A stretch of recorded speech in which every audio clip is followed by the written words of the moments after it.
Hey guys, and welcome to another episode of Sonic Multiverse.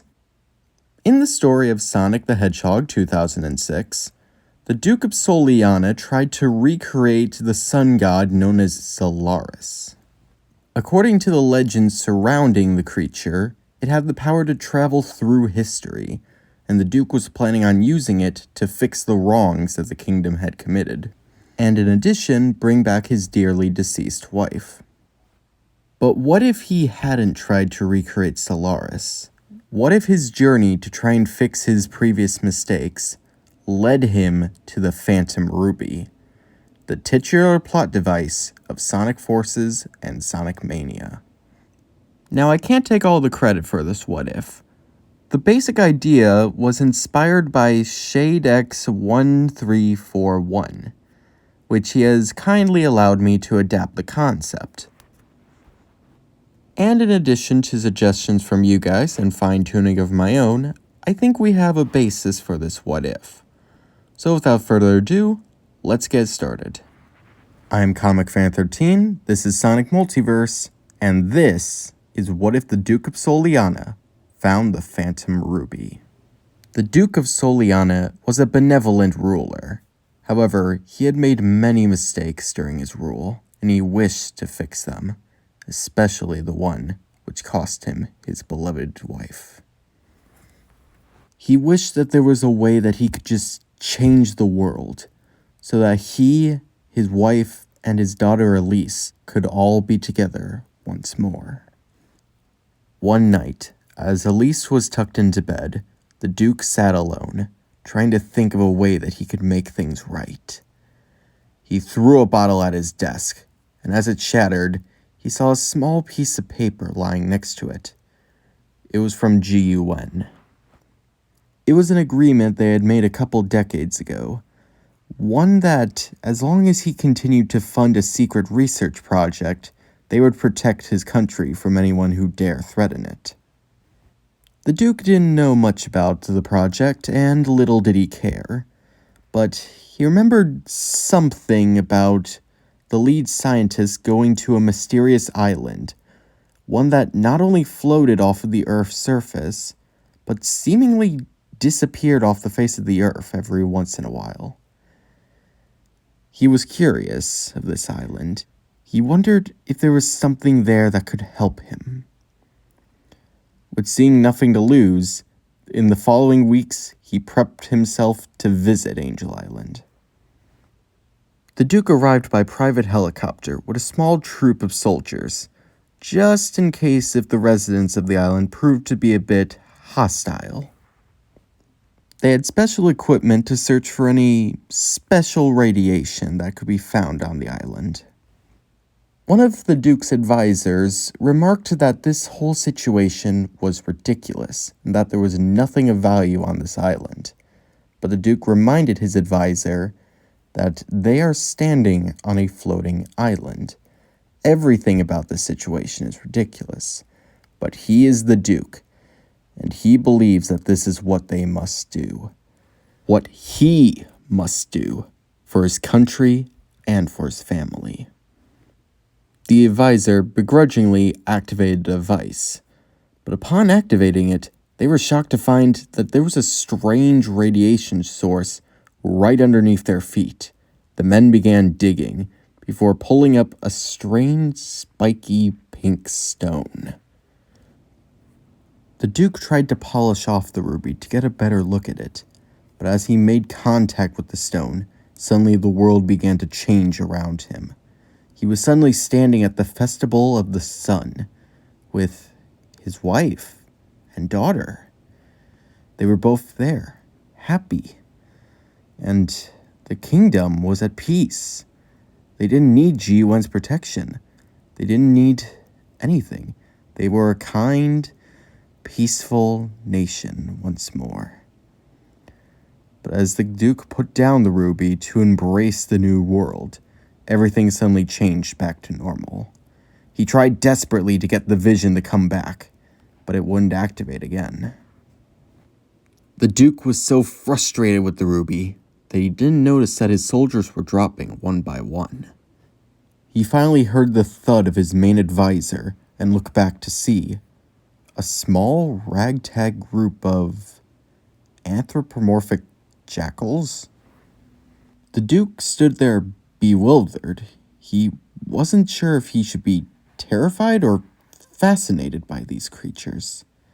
He hadn't seen anything like these things. Before the Duke could even think of what to say, the lead jackal spoke up. "Unless you want to end up like your soldiers, drop the ruby." The Duke suddenly composed himself. "I am the Duke of Soleanna. Who do you think you are talking to me? I am Zero the Jackal, leader of Jackal Squad. I'm asking you nicely. Put down the ruby, or your head hits the floor."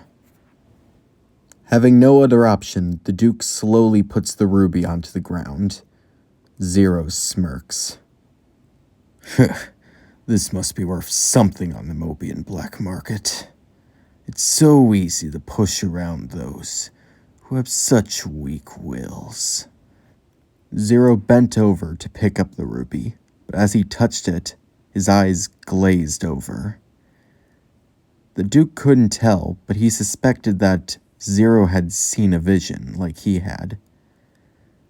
As the jackal came to, he simply stated, "It's beautiful. A whole new world. You saw it too, didn't you? We can make a better world, together." To his squad's surprise, Zero dropped his blade and extended his hand, accepting the Duke's offer. The Duke began to research the Phantom Ruby, running experiments on it.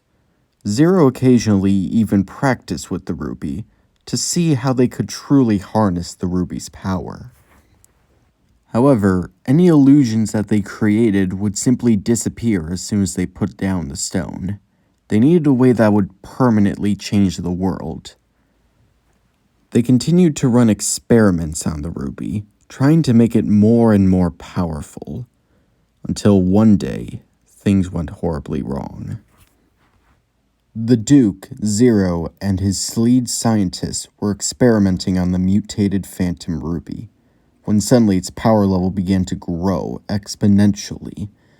The scientists tried to turn off the power, even turning off the power of the entire city, but nothing seemed to work. The Duke began to pound on the glass, telling Zero that he had to stop the ruby. But in response, Zero simply looked at the Duke, raised an arm to him, before smashing the glass out. The explosion sent the scientists flying, with most of them ending up unconscious, but the Duke laid there, severely injured. He raised his head, looking up to Zero. "Zero? Why? You agreed that we would change the world." Zero smiled. "Oh, but we have changed the world, my lord.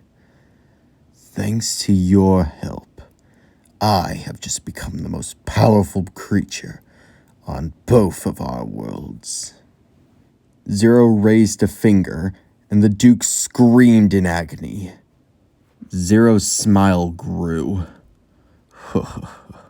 "This power, I've only even tuned it. Just as I thought, it is unrivaled. Do you know what I saw when I touched the ruby?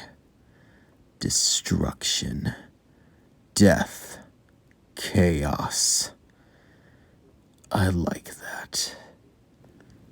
The Duke scowled. "Zero, you... No. Don't call me Zero." The jackal's body began to turn into a stone-like substance as the ruby activated further.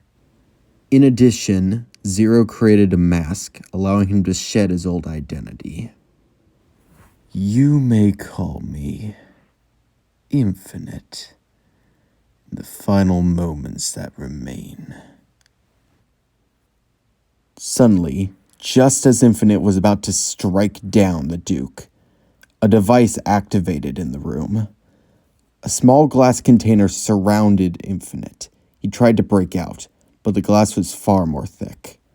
Suddenly, the machine started up, and in an instant, Infinite was transported away.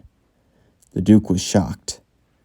My old Solaris project. I hadn't finished it. When could he have gone to? Who activated? The Duke was left with many questions and fewer answers. But he was just glad to be alive. From that day on, he ceased any plans of trying to fix his past, but would instead try to make up for it with his future. He became a far more responsible Duke and a far more attentive father. And he would rule Soleanna wisely, until it was time for his daughter to take up the mantle of monarch. Elsewhere, Infinite awoke in the same test tube he had just been teleported from. But the lab had been deserted. No one was there, and it looked like no one had been there for quite some time. Infinite felt the ruby. Its power was still there, but drained by the transport. He needed to get out of the lab. Infinite finally smashed out the weakened glass. It had seemingly decayed for quite some time. As he left the laboratory, he spotted a grand technological city with a sign stating, "Welcome to Soleanna." Infinite looked down at his feet at an old newspaper stating the year 2206. Somehow, the machine had sent him to the future?